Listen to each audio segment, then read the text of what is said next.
Good afternoon, friends. Welcome to the STP training webinar, Entrepreneurship in Software Testing. Unlike our usual show where we have one speaker, today we have three speakers on our panel, and they are Paul Merrill, Mary Thorne, and Damien Synadinos. I'm Smita Mishra, a professional tester myself, and I'm so excited to host you all and my dearest colleagues and much respected panelists to our STP training webinars. Quick information for all of you. The next upcoming web conference we have is Fall 2018 STP Con, which will be held at Arlington, Virginia from October 22nd to 25th this year. The complete program is up for your review and selection at stpcon.com. Early bird discounts are being offered until 24th of August, that is just 1 month from now. And if you are coming with your team members, do not forget to ask for the team discounts. And if you are one of our regular attendees who would like to come back again, we also have alumni discount for you. So contact us at info@softwaretestpro.com should you need any help on the registrations. You can see the email right on the screen. Another quick piece of information that I have for you is there is an upcoming webinar, Rapid UI Test Automation, Avoiding the Pitfalls, on 8th of August, wherein Denis Markovtsev shall be addressing the challenges of web UI test automation. Denis is the principal software developer at Inflectra Corporation, and he's hugely respected in the ecosystem. The link is up for you to review and register. And if you are on Twitter, please share the conference information and about this webinar with your followers and connections. You can also add STP's Twitter handle to your tweets, which is @SoftwareTestPro. Please note down the speakers' Twitter handles. Feel free to follow us and the speakers and tweet your comments and learnings. All right, so let's get started with the webinar today. A very warm welcome, Mary, Paul, and Damien. We are very thrilled to have you all with us today.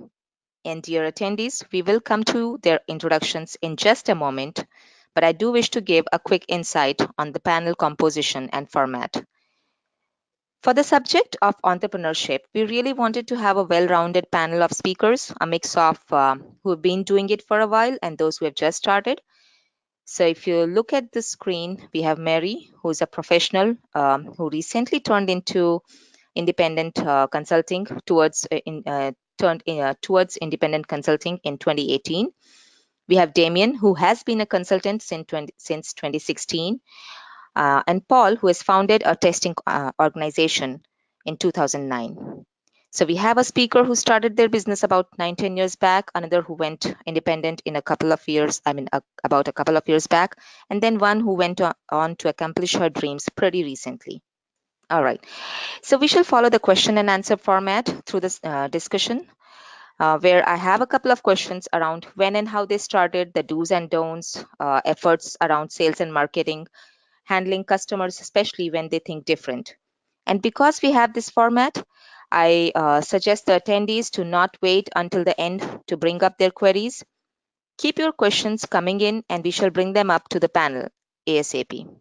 Do not forget to mention whom you wish to ask the question. If it isn't directed to anyone in particular, we will keep it open for any of the three panelists to respond. All right, Mary and Paul and Damien, very warm welcome again. And let's get started with our discussions. I'm the most excited that I've ever been on our webinars. So we are all ready, right? I'm ready. This is Damien. I'm ready to go. Oh, great. Mary? Hey, we're here. How are you? Yeah, we're here now. Okay, great. So let's get started with you, Mary. Give us a little background about your professional life so far, highlighting what got you thinking to go independent, and when and how did you finally take the plunge? Oh, so thanks, Smita. This is an honor to be here today. I started doing a lot of conference speaking about 4 or 5 years ago, and a lot of conference speakers are independent consultants. We as conference speakers like to share our experiences and hopefully find that in conferences, especially ones like STP, people find what we have valuable to say. And as time started going on, I got a lot of inquiries about, hey, could you help me, after the conferences? Do you do side business work? Do you do consulting work outside of your day job?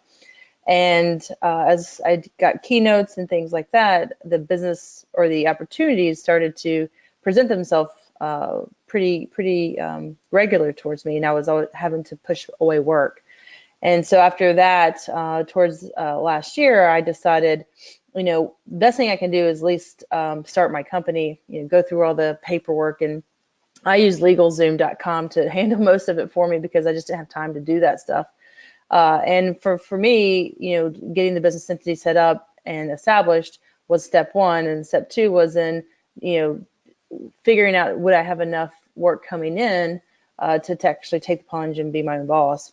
And with my full-time job, it was one of those things in my career where, with the company I was at, it was one of those decisions where it was time that I wanted to start making decisions for myself and not have other people making decisions for me. And it was like a perfect storm that became great for me to make the decision to have enough work coming in from these inquiries, from these conferences, and also networking with people like Paul and Damien and others and learning from them to take my own leap. So I started full-time as a Mary Thorne Consulting April 1st, and I'm working at a Fortune 500 company right now, handling their agile transformation from a quality perspective.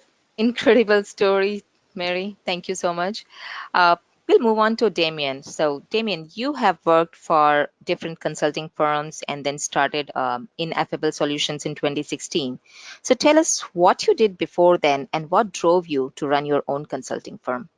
Sure thing. Like Mary said, thank you very much for the opportunity to be here today. I really appreciate it, Smita and Software Test Professionals. Okay, so I started testing about 25 years ago. I got into testing, as many testers do, kind of backed into it by accident. Turned out I had a knack for it. I enjoyed it. I was good at it.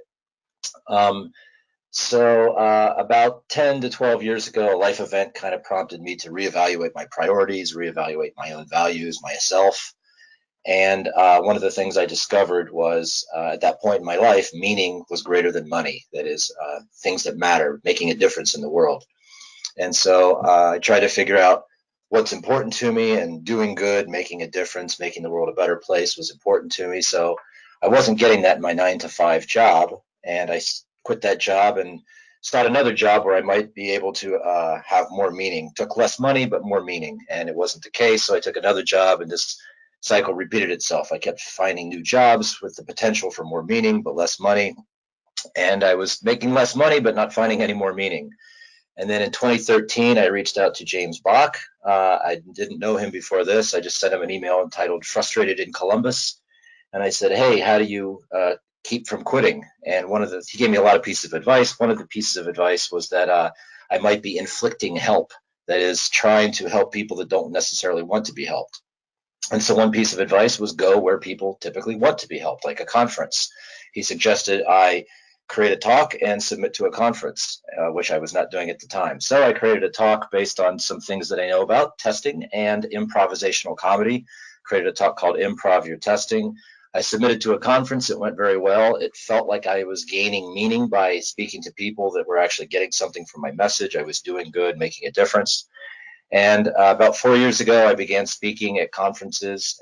That led to speaking at corporations. I added talks and content, and companies began to ask me to come and speak to them.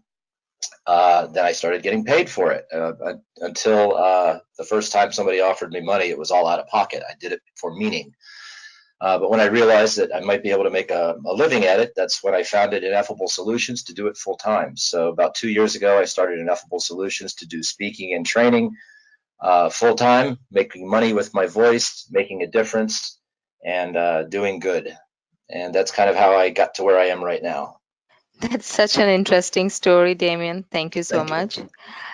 Yeah, and coming to you, Paul, since I myself run a testing organization, in a way, I am most intrigued by your work. You have successfully ran Beaufort Fairmont LLC for a while now.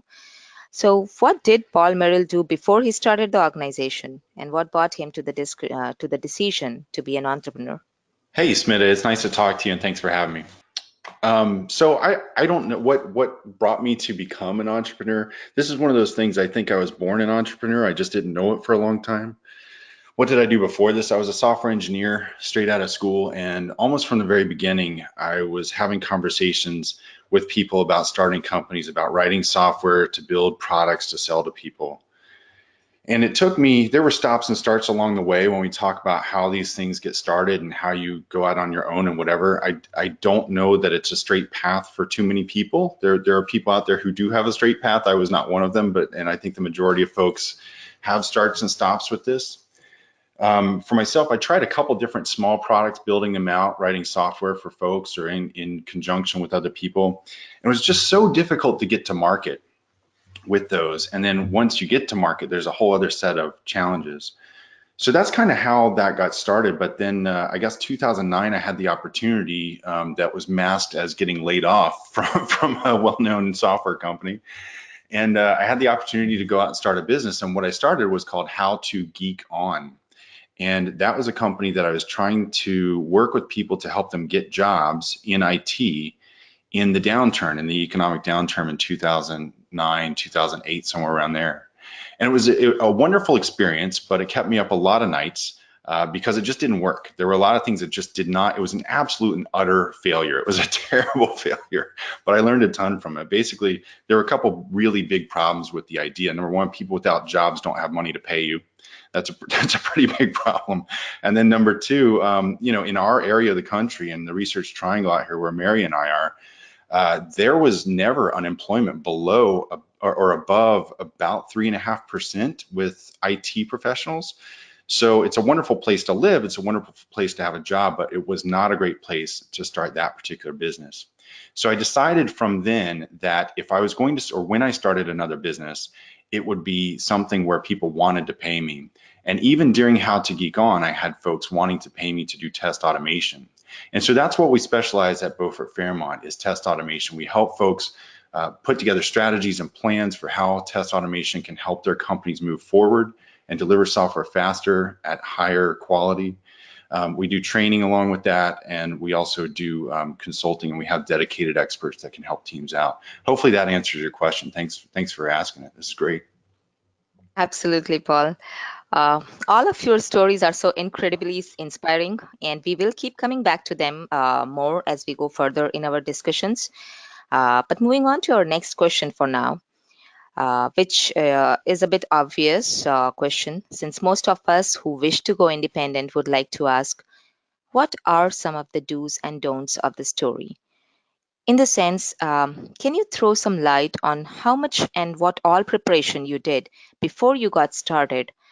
Or did most of the paths just opened up as you walked by them? And we can start with you, Paul. Yeah, I'd be happy to share.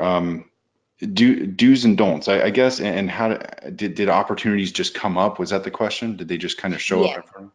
yeah. I mean, Yeah. did you like do some preparation, like just Oh, right. before you started?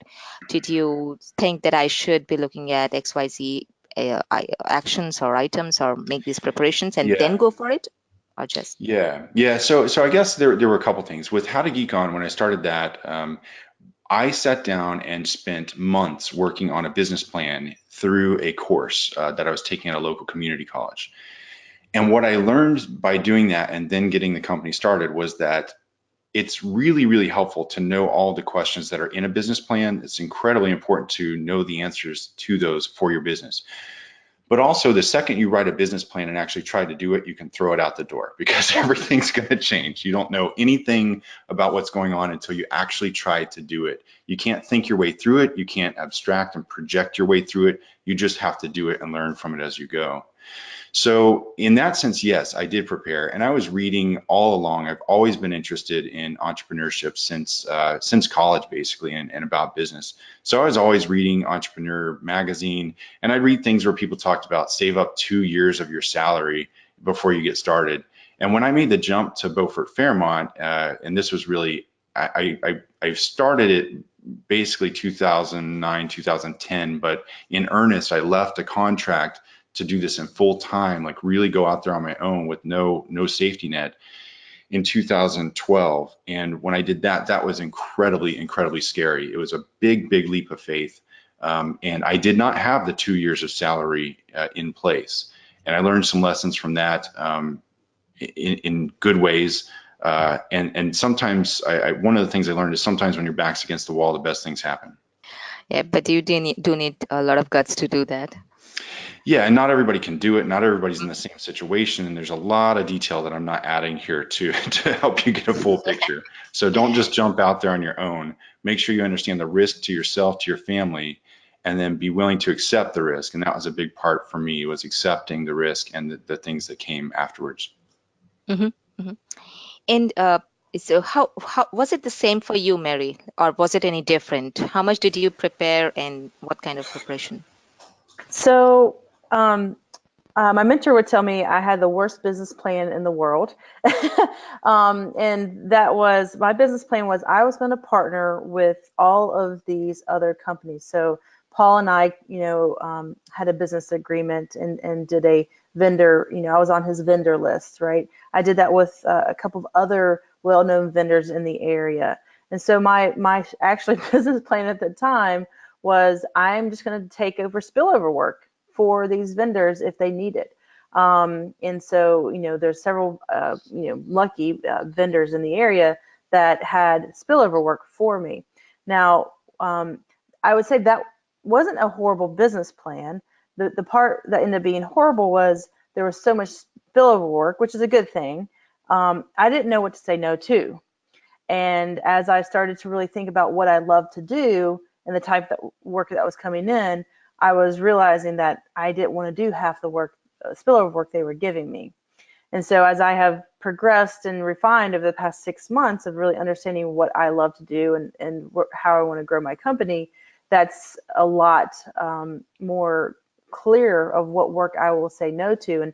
And I know some people, when they start their company, won't have that luxury of saying no to business, but I often would, because if you say no, that business potentially could end up being the business that you do love to do. But for me, as the work started coming in, what I would tell the people on the phone is actually know what you will say no to, because there are some engagements that aren't worth your time, aren't worth your money, are not aligned to what you actually really want to do, and say no to them. And so for me, I was lucky that I had enough options to be able to do, take on a couple engagements of things I love to do, and then say no to those I don't. That makes sense. And Damien, what was your experience? Was it a leap of faith for you or a very calculated step? Definitely more towards the leap of faith side. First of all, Mary, any excess spillover work, I'm glad to have it. I'll take it from you. Problem solved. There we go. I will talk more about the don'ts. I've got plenty of don't experience as far as starting up a company and being an entrepreneur. My first big don't is don't quit your job. If you have a 9-to-5 corporate job and you're thinking about starting your own company, one regret that I have is not getting a steady list of clients or clientele or steady customers before I quit my job. As I said, by the time I started my company, I'd been speaking for 2 years in conferences, and companies were coming pretty steadily at the time asking me to speak, and I just thought that would continue.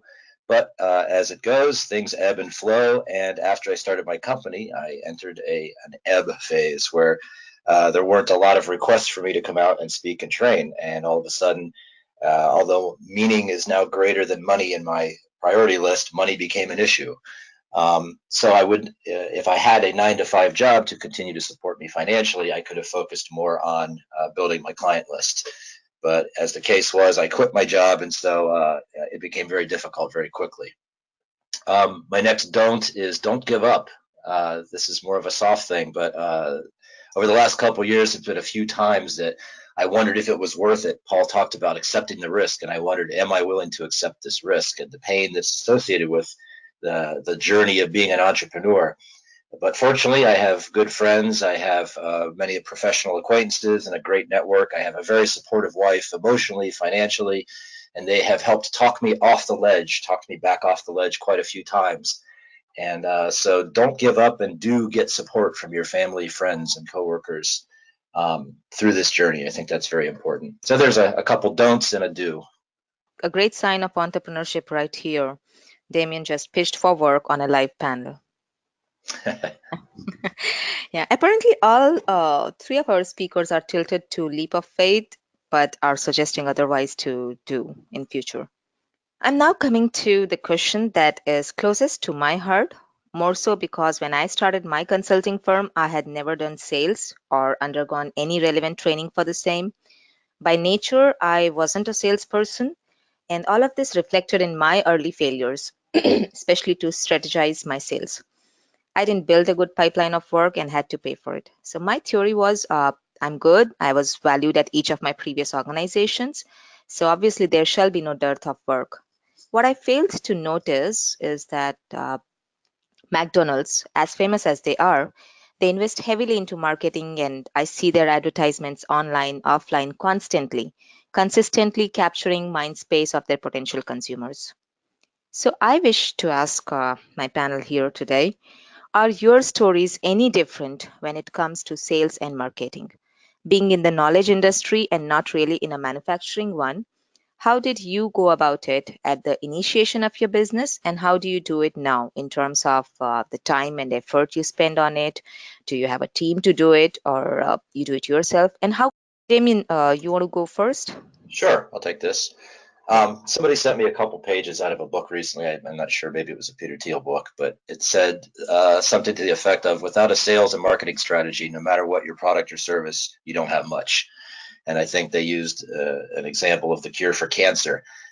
Incredible. If you had the cure for cancer, everyone would come running. But they say, the advice that they give in this book is, without sales or marketing, you still don't have much. Now, I think that that's probably hyperbole, but there's a kernel of truth in it. No matter how good you or others think your particular product or service is, sales and marketing is key. Being able to persuade and convince people that this is something that they want, much less need. Another element to this is selling and convincing folks that this is something that they want, even though they need it. Those two things are not always in line. Things that people want and things that people need. And so when I'm trying to sell my service, which is my knowledge, my voice, my experience, experience-based talks and research hardened, I try and connect emotionally. I try and connect through feelings so that they understand that this is something that they want. Certainly the things that I talk about, I don't like the term soft skills. There's too much baggage and assumptions associated with that term, but these are fundamental concepts like communication and empathy and modeling, the idea of relativism and perspective. These are important things that are applicable to almost everyone. These are things that almost everyone needs. But if you don't want those things, then it's going to be very difficult for me to sell those things to you. So I try and connect emotionally to people and convince them that these things are important to them on an emotional level. The methods that I use Twitter, I use LinkedIn to promote my services. And the way I do it is because I value being genuine, being authentic. I don't use many remailers or tools that can contact hundreds or thousands of customers en masse. I prefer doing it on a one-by-one basis, customizing each phone call, each email that I send, because I think that's more in line with my brand and my message. Being bespoke, being customized to every single customer, and valuing their problems and helping them come to solutions that are useful for them. So it's not very effective. I've learned it's also not very efficient, but it is in line with my brand, and it is starting to pick up as well, this method that I've chosen. So hope that helps. So you do think social media helped you to kind of... I do think so, yes. I again, everything I do on social media, LinkedIn or Twitter or phone calls or emails, these are different channels that I use. They're all hand typed. They're all a lot of thought goes into them. The companies that I contact, each one I look up and research for 10 to 15 minutes each company, and some of those I decide not to contact. So that's sunk time. But I feel it's better to do it that way because it represents me and my brand and my service, rather than just sending a generic email to folks. Although that may be more efficient and effective, it's not in line with my values. So. Very nice. So you don't really believe in much cold calling mostly. It's like very targeted. I do cold calling, but it is after a decent amount of research. By the time I call this customer, this person, this potential customer, I know enough about them that I think that they are someone that might benefit from my service. Okay, very good. How was it for you, Paul? Yeah, so my experience, I think, Smita, was a lot like yours. And it's interesting. I think that the way that you live through this colors the way that you think about it and colors the way that you understand what worked and what didn't. So, for instance, I have a whole lot of jealousy around like Mary, for instance. Mary has worked very, very hard for a lot of years in the testing community and in the agile community. She's written a book along with Bob Galen. She's keynoted all over the place. She's been a part of organizations that have helped her build her network and build her connections. And so when I see that, I'm jealous of it because I started kind of the other way. I didn't have a giant network. I didn't have the platform that she so wisely built up before going out on her own. So I had to build it up along the way. So for instance, speaking at conferences was something that I wanted to do. I wanted to share with people, but it's also a part of that marketing and sales approach. Sales and marketing for me was very difficult. I thought that sales and marketing was a bunch of people who liked to go out and spend lots of money on dinners and lunches and talk about fluffy colors and things like that. And what I've learned over time is that there is an insane amount of craftsmanship, an insane amount of expertise, of diligence, of discipline involved in those disciplines. People have worked very, very hard for many years to learn what they know about them.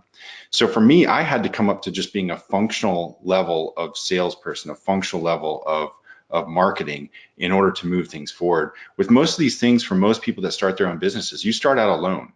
You start out alone and you have basically one superpower. Mine was coding and test automation and testing. That was kind of my test automation was my superpower. These other things, I didn't have any value for them and I didn't know how to work them. You talked a little bit about social media, and to me, initially, that was the biggest lie. I read everywhere that you're supposed to be on social media, that you're supposed to be blogging, and I got no return for it whatsoever initially. But then once I started becoming more a part of the testing community and learning more about it and just being very humble, trying to be very humble and go out there and learn as much as I could about testing and about the environment and about the community, the better off things got and the better I was embraced into the community. It's a wonderful community, and the better my social media took off. But it took a long, long time, and it still takes a long time for some of these things to set in. But yes, sales and marketing were very, very difficult for me to learn, and I'm still learning on all of these fronts. And you have a team. I missed that, Smita. I hope I'm not losing my connection here. No, you're good. Well, when she does come on, I mean, we can kind of hang out here for a minute. I'll delay install. But yeah, I think where you come from on these things is different. I know my first sales call, or one of my first sales calls, I thought that what I could do would be to walk in and to present a logical ROI type of presentation, and that everybody would jump on board because the ROI for test automation is just so clear. And what I found that was actually true was that people were not on board at all. And it took me a long time to learn more of what Damien already knows, is that this is more about emotions. People make purchasing decisions based on many, many factors, and logic is rarely the most dominant of those. I don't know if Mary and Damien have stories about this as well, or if Smita's back. Okay, so sorry. I lost my audio. Sorry about that. No worries. Yeah. So I'll jump in here a little bit, Paul, to kind of echo. So, luckily, Paul, thanks for all the compliments. And there was no precondition. So to me, when I started doing all the conferences, it was to give back and also to learn myself and to create that community. And I come from a team sports background, so being part of a community made me feel like part of a team. And so I was lucky in that, that network has allowed me to find jobs. But with that said, I'm in my first real engagement now, and how I'm finding myself, engagement is probably going to end in the next 3 to 6 months, and I'm freaking out a little bit because how am I going to get the next engagement done when I'm fully engaged in the current engagement? And so, to Paul and Damien's perspective, it's like I need to step back and figure out how I'm going to do the sales and marketing. One of the things I'm actually looking at is to potentially partner with 2 other companies to help me do that. And that will also help me grow and potentially help me with the follow-over leads. But I know, to their point, it's hard, the sales and marketing. and I'm really relying on the conferences and people after the conferences for the lead generation right now, which again might not always be the best plan, because the biggest thing I'm finding is the lead generation time. When you get the leads, actually it's taking me around 3 to 6 months to even get to point of negotiations. That's a lot longer time frame than I had expected. I don't know if Paul or Damien Isn't have. that mind-boggling? I'd love Yeah. to hear Damien's thoughts too, but isn't it mind-boggling? So there are sales that they'll happen in 3 months, and that's a fast one for me. And then there are sales that will take 2 years. It's insane how long it can take. I'm sorry, just building on that, I had one. The fastest I've had was I was introduced to someone on Wednesday, and the following Wednesday I was speaking at their company. So that was a 1 week lead time was insane, but most of them are in the months, and it was very shocking and surprising to me how long it takes to for folks to come to decisions from the moment you contact them to the moment you're in front of them. In my case, speaking or training. Yeah, enterprise sales are like, I believe they are very, very tiring, and sometimes it frustrates us and demotivates us to keep following up the folks. Well, and so one of my contrasts there that I thought was so interesting. So I had been in computer science, right? You write a piece of code, you run the compiler, boom, you know whether or not it works. You know what to change, you know what to fix, right? And then you go into this world of sales and marketing, where with marketing, they used to say 50% of your advertising that you put out, you're just wasting because you don't know any better. And now it's a little different with the feedback that we get and all those types of things. But with sales and audio, it's the same thing. You are sales and marketing. You can put something out there and try to do something, and you don't know until 18 months later whether or not it works. At which point you may not even know what the factors were that worked. You may not have any idea. It's a huge change. I'd like to build on another thing that you talked about, Paul, is your previous conception about what sales and marketing was and learning about it. I had the same ideas. I wasn't really aware of what exactly sales and marketing was, and I've been learning as I go. But another in the do's and don'ts, if I could go back in time, I might hire someone that is already good at this, that is already good at sales and marketing, or someone that is good at business development. I am good at soft skills research and training and teaching people about soft skills. I'm not great at building a business. I'm not great at sales and marketing. I'm learning as I go. I'm getting better at it. I consider myself better than awful, but worse than great. But it would be great if I could just hire someone that is already skilled at this, good at this. This is kind of like why actors have agents. The actor is good at acting. The agent is good at promoting that actor. I am good at what I do, speaking and training on soft skills, but it would be great if I had someone else that was good at skill sets that are necessary to have a successful business, but things that I'm not great at and they are. Mm-hmm. Indeed, quite a few services companies do have a separate sales team completely to, kind of do the account management, and Sure. they call it harvest, they call it farming, and, different kind of terms for sales, like when you go for a new customer or when you are going for a new work with an existing customer. But a lot of people do still say that if you are a consulting firm, then you are the best salesperson for your work. I do like to think if I can get in front of someone, I'm much more effective at selling my ideas and being persuasive than if someone's just visiting my website or if someone else is speaking for me. I do agree with that. But there's something a little different than being in front of someone and doing other types of sales and marketing, like inbound and different channels. Yeah, totally. So I just heard some moments back, Paul was mentioning about some book that Mary had written. I believe that's on Agile, Mary? The book that Bob Gale and I is on the 3 pillars of agile quality and testing, and it's a leadership framework of how to transform your agile transform your enterprise or your company into agile testing. And the 3 pillars handle, one pillar is software testing, one pillar is the craft of software testing, and one pillar revolves around the collaboration of software testing. And so it's a really good framework to use as far as, are you doing all the things from an agile testing perspective, within your current agile teams. Yeah, I think I do have the book, I believe. And definitely I remember getting it signed by Bob. So I missed on you. Yeah.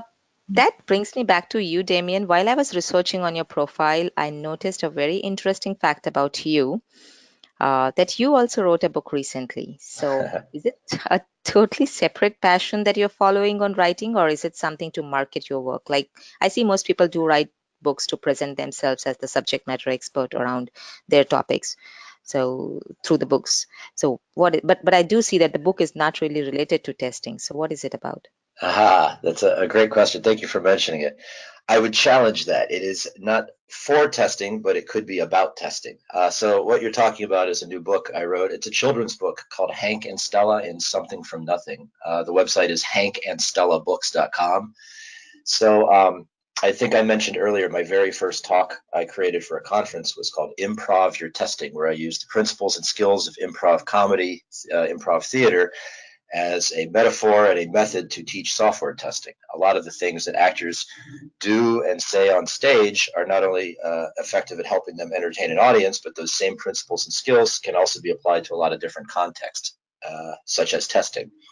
And since then, I've also created talks called Improv Your Communication, Improv Your Requirements, Improv Yourself, where I use those very same improvisational principles and skills to teach a variety of different things: communication, requirements, elicitation, gathering analysis, those types of things. Well, I also have two kids, completely unrelated. Alina is 7, Zach is 5, and I love to read to them, and they love to read. And so a while back, I wondered if I could write my own book, my own children's book. And they say, write what you know. So I decided to write a book about improvisation for children to introduce my own kids to what Daddy used to do on stage. And that's where Hank and Stella and Something from Nothing came from. But after I created the book, I self-published. I was funded through Kickstarter. I researched and I found that there are no children's books out there that introduce children to improv. There's compilations of improv games for kids, but no books in storybook form that introduce children. So I'm kind of marketing this book towards parents that do improv, that want to introduce their kids to improv. However, as you said, it's not really a book about testing, but these improvisational principles and skills that can help kids at play and in life can also be applied to testing. The book was just reviewed by a book blogger in New Zealand, and a quote of his was, "This is not just a picture book for kids, it's an important lesson for parents, caregivers, and teachers." And so I also think that while the book is intended for children and parents and improvisers, the lessons in the book could also be applied to really anyone, anywhere, including software testers. The things in the book, they could easily take those ideas and apply them to how they test software. Very nice. Thank you for telling us about that. Thank you for asking. All right, so attendees, we are going to ask 2 more questions to the panel, and then we will open for your questions. So please send in your questions as soon as you think of them. Don't wait till the end. All right, so coming to a question at my end, almost like next to the final question, it's something more on the practice we follow in our day-to-day work life. Handling customers, especially when they think differently than you. So the background here is, I presume, quite a few times you may run into clients who are in a way difficult because they think different. Their approach to the role of testing or technology in general is different. They may not see agile or metrics or automation or just simply testing, context-driven or exploratory or any of that as you see it. So while they expect you to deliver X items, you may want to course correct them and wish to deliver Y items. So how do you handle such situations where the underlying fundamentals and understanding on work methods or approaches differ? And we could go with you, Mary, first. That's a difficult question. I've only been doing this for a little while. My job really is to influence best practices in my engagements. What I've found is that a lot of times when the clients have had strong differing opinions, it's more because of lack of actually understanding what I'm trying to teach or what I'm trying to change. And so where I start is I often start by making sure we're aligned to what the exact problem is, and brainstorm together solutions to solve that problem, and giving them the pros and cons of that. And then if they don't understand one of the solutions that maybe I'm proposing, I will sit and make sure I teach or educate them on why that solution might be best for that problem. And so oftentimes I find that if so that's half the problem. The other half of that problem a lot of times the culture aspect of how these decisions are being made. I'll give you an example. The company I'm currently at had a very non-trusting culture because of lack of delivery. And, this is their third agile transformation reboot. And for them, more change or somewhat change fatigued, as skeptical as they have been with potentially some of the changes I want to make, they've actually been very supportive because I think I come from a place of, hey, I've had this experience before. Here's a couple solutions. Does it align to where you're trying to heading? And then we all align to that solution and then move forward with implementing it. Does that answer your questions, Mitchell? Yeah, thank you, Mary. How about you, Paul? How do you handle such situations? Yeah, I mean, every situation is different. I think of it a lot like all three of us on here, I know, have families. My kids, I watch them, they're little, and they a client is not like a kid. Don't get me wrong on that. And I'm not like a parent of a client either, but I watch my kids and I see them want to do things, whether it's touch a hot stove or wear their shoes to bed or whatever. And, you watch them and they want to touch that hot stove and you keep saying, please don't do that. I do not want to go to the hospital tonight. That's not what I want to do with my time. And sometimes they're going to do that anyway. So, to me, I see a lot of the same problems again and again, whether it's a company with automation that wants to automate the process of creating defects when automated tests fail. Like that specific example, I see again and again. And you can't necessarily just talk somebody out of it. You can't necessarily get them to go in the direction that you want all the time. For me, sometimes it's a process of stating what I believe would be the best course. If they listen, they listen. If they don't, they don't. Sometimes I'll help accelerate the process of them learning the lesson and be there to help them up when they're done. Just like I would with my kids. I want to make sure that with a client, we're going toward their success. I'm trying to help them succeed. And they're not always going to understand where I'm coming from because we have very different experiences. Many times these people are doing this for the first time, and that's all right. They're going to experience those bumps and bruises along the way. My job is to make sure that there's no significant injuries along the way and no permanent damage. Mm-hmm. Can I add to what Paul was saying too, though? It's a lot of times I also try to find the clients, at least the ones I'm working with right now, that do kind of align to what where I want to go. And so maybe that's kind of where I would say no or say yes to is in these preliminary meetings that you're talking to these people, you kind of get an understanding of how willing they're willing to change. Are they going to align? Are they going to move forward? And I would, pick the ones that are closer to your values than one that you're just going to hit a brick wall with every time. Yeah, I completely agree. And I didn't mention that, but there's a qualification that I go through with every client. There are multiple levels of that. I'm right there with you, Mary. Do we align on what we want to accomplish? Do I believe that what you're trying to accomplish is actually achievable with your resources and your timeline? And I tell a lot of people no. I have to, because if I want to do great things with customers, if I want customers to succeed, and what they want to achieve isn't reasonable, if I don't tell them that, then I'm doing them a disservice, right? Like you have to say no sometimes in order to build that trust and in order to ensure that you do the best you can for your customers. I'm right there with you. Thank you, Mary. Yes, Damien. I do disagree with Paul on one point. Some clients are like kids. Okay. The way I kind of sum up a lot of this is if someone's considering me to hire me as a consultant, not as a speaker, as a consultant to help them solve some problem, I wonder, are they hiring my brain or my hands? If they're just hiring my hands, there's a chance that they've already made their decisions and they just want an extra set of hands to help them carry out their what they've decided to do. Those are gigs and engagements where if their task or what they've decided to do is in alignment with what I think is right and correct, then that's great.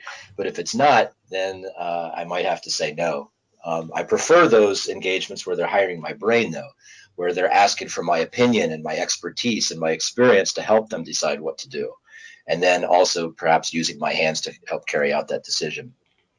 But it's about what you value. Do you value money or results? Do you value just making a living or helping clients succeed?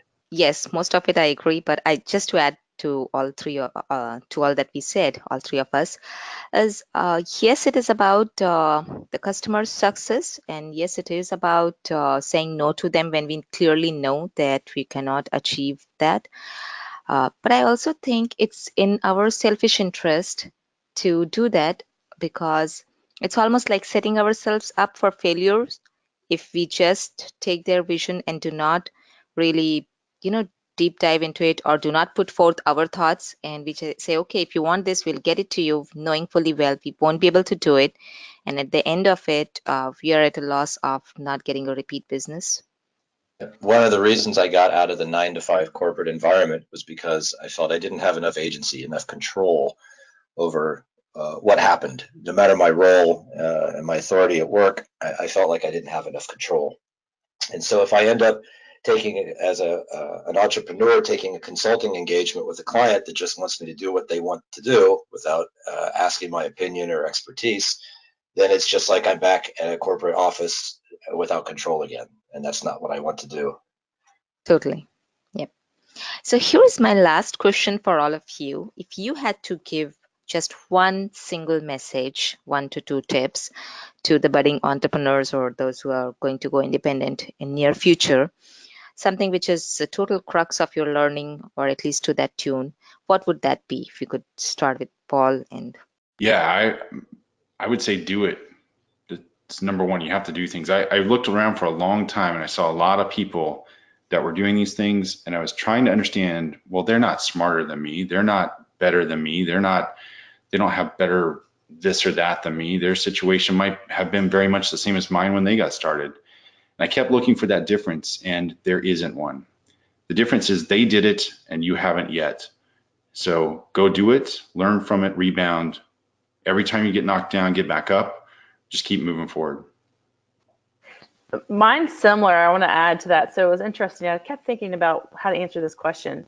And I was on LinkedIn this morning, and somebody had posted Jeff Bezos talking about for Amazon, when he started to, he was going to leave a very lucrative job he already had full time and start Amazon.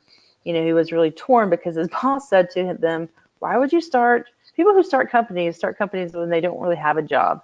He's like, you've got a really good job. Why would you go and start this company?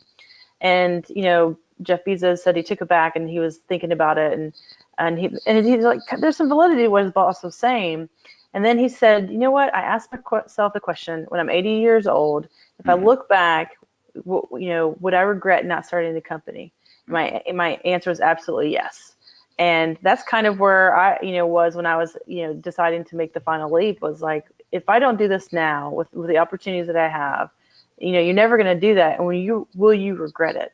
And the answer was yes. And so I said, you know what, let's do it. I've got, let's take the jump. And so to Paul's point, if you look back and you're going to regret not doing it, then just do it. And then, see what happens after that. I got the chills. That was so awesome, Mary. That was great. I wish I had that answer. All right, I'll build on both of them. Yes, go do it. But I will caveat that. There's an idea about everyone should get out and vote. Go vote. Go vote. Everybody go vote. But I think that when people say that, what they mean is informed people go vote. I don't want a bunch of uninformed people out there voting, because that just muddies the waters. It doesn't do any good just throwing darts at a dartboard. So of those people that are informed, yes, go vote. If you know what you're up on the issues, then go vote and do so informed. This is similar to, I would not encourage everyone to become an entrepreneur. So when we say go do it, what I mean is those people that have prepared and evaluated themselves and their wants and their needs and their desires, of those subset, then go do it. That way you get a bunch of entrepreneurs that have thought this through. They've evaluated their values. They've evaluated what's important. They've prepared. Just again, back to the improv, comedy, and theater. This is all about preparation and less about planning, being able to pivot and adjust. With adequate preparation, then I would agree that if you have something to say or something to do and you feel that you can bring value to the world, then go do it. Become an entrepreneur. very nice. All right. So I'm done with my set of questions here. We do have a couple of attendee questions. So we'll quickly take them up. We have like about 8 minutes more. Okay, great. So The first question is, to any and all the panel members, what testing services do companies seem to need the most? What are they struggling with that they need outside help or advice with? Anyone wants to take that up? You don't necessarily have to share your customer details, but something in general. I'll offer up this. Mhm. It's not what most customers and companies ask for, but in my opinion, it's what they need. This is again the difference between wants and needs. Most companies want tools and processes and technology, but I think most companies need fundamentals that they're missing. I think a lot of the problems that companies face today could be traced back to a lack of understanding, a lack of communication, a lack of understanding of some very fundamental ideas, the types of things that I talk about, lack of communication, poor communication, those types of things really have an adverse effect on companies. So no matter what tools and processes you use, if you don't have a solid foundation, it's all moot. So the difference between what companies ask for, what they want, is sometimes different than what they need, in my experience. One of my major findings is that one of the first things I often, at least in the agile testing world, implement is the definition of done. And in my experience, most part of the definition of done says that there are that you do test automation at the UI or at the integrations level or the unit test level, and you do CI/CD, so you have automatic builds and deployments, and your tests run in automated fashion. Most of the time, what I have seen, at least in the past 10 years, is teams still don't know how to do this. They don't have the right skill sets. They don't have the right tooling. And so from that perspective, bringing in people like Paul, and his team to come in to help with that skill set gap, and doing a lot of training as well and coaching in that area. But that's been the biggest need is for me from an agile conversion is trying to meet the definition of done, which often includes some of these, risk prevention techniques. Yeah, I know for myself, it kind of goes back to what Damien was saying about what it is people buy for. And what I find is that people want to sleep well at night. People want to get up in the morning and go to work and have a good feeling about doing that. What people want to avoid is they want to avoid walking in on Monday morning and not knowing what's going on. Like if you're that manager, if you're that director who every day you go in and you say, I wonder what's going on with quality within our product. I wonder what's going on, and yet you're responsible for it. That's where we come in. We can help with that. We can get you a better night's sleep. But most people are trying to avoid those types of things, and we can help out with it. Uh, I just found this interesting, the first part of the question again, and I'm going to repeat that part mostly because I'm myself interested in hearing if there is any metric or trend or pattern that we could see.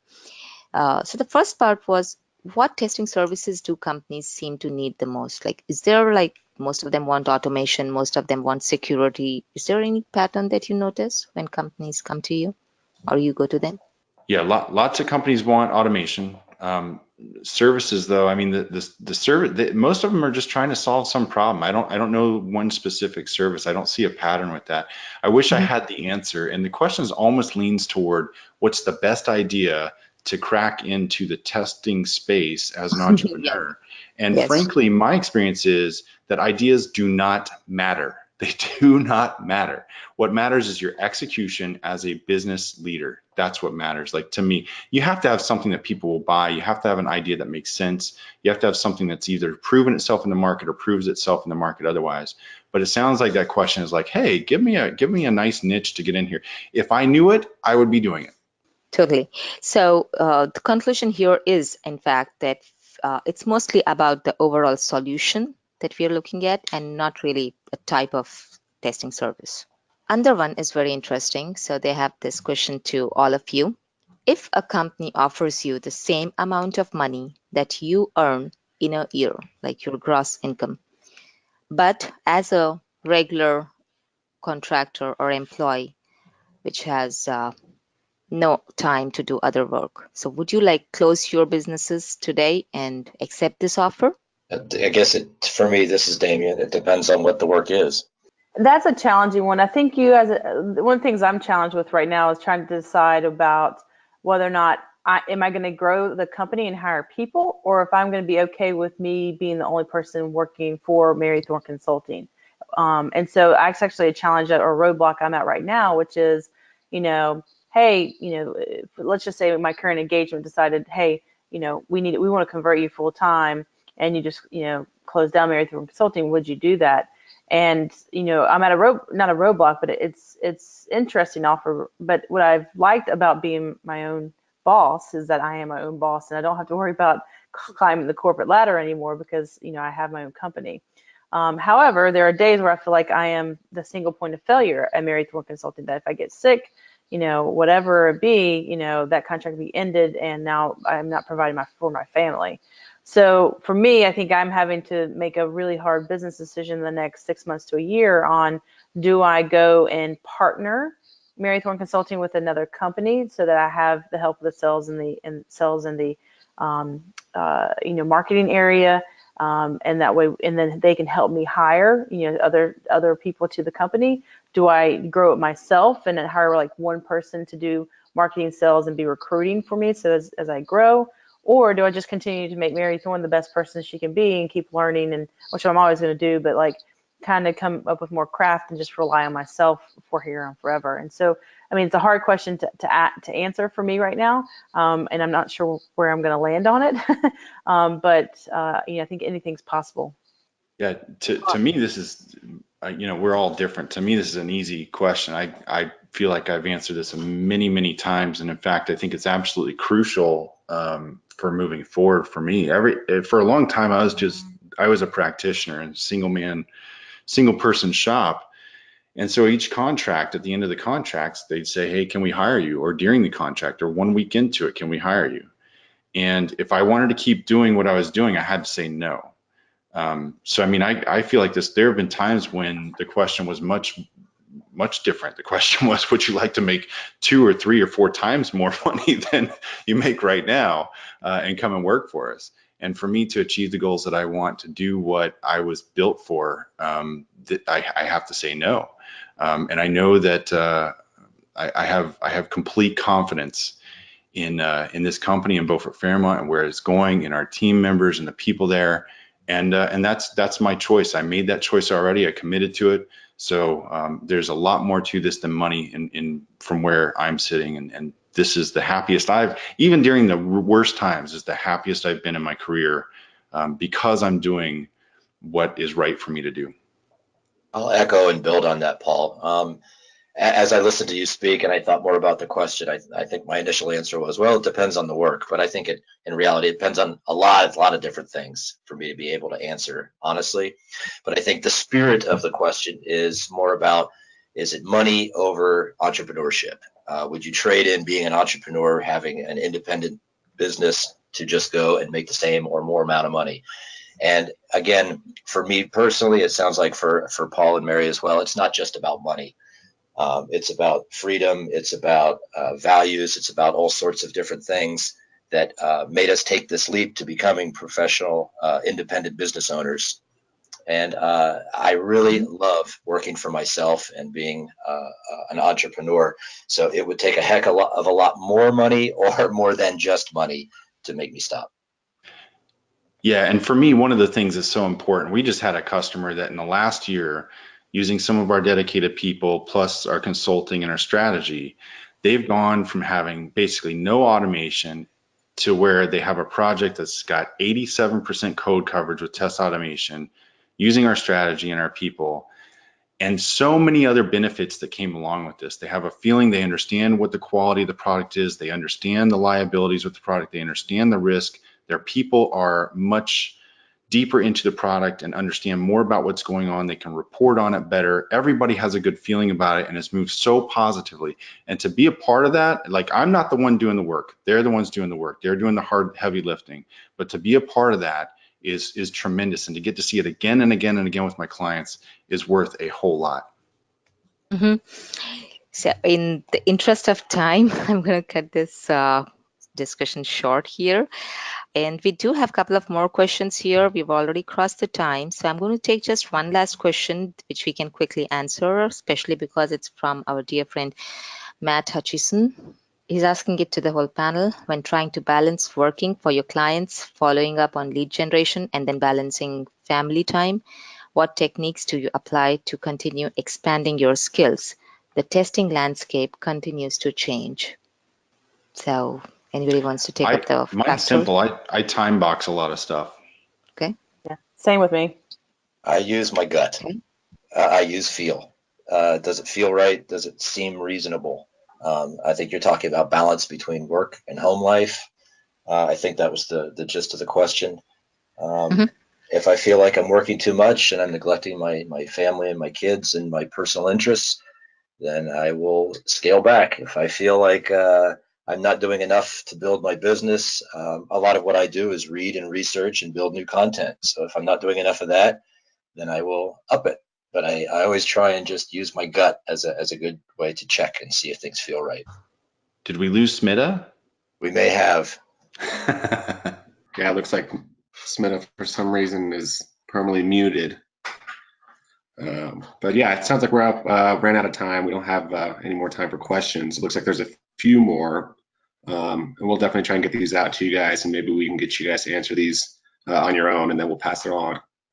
Pass it along with the rest of our with the recording once we post it. So thanks, guys. We appreciate it. We love having you guys do this for us. Again, this was the first time for us, but yeah, it was great. Did a great job, guys. I loved being a part of it. Thanks for the opportunity. Yeah, me too. And people, do not miss STP in DC. It's going to be awesome. Please, that'll be coming up October 22nd through the 25th. So make sure you guys go to the STPCon website and register as soon as you can. Thank you. Appreciate it.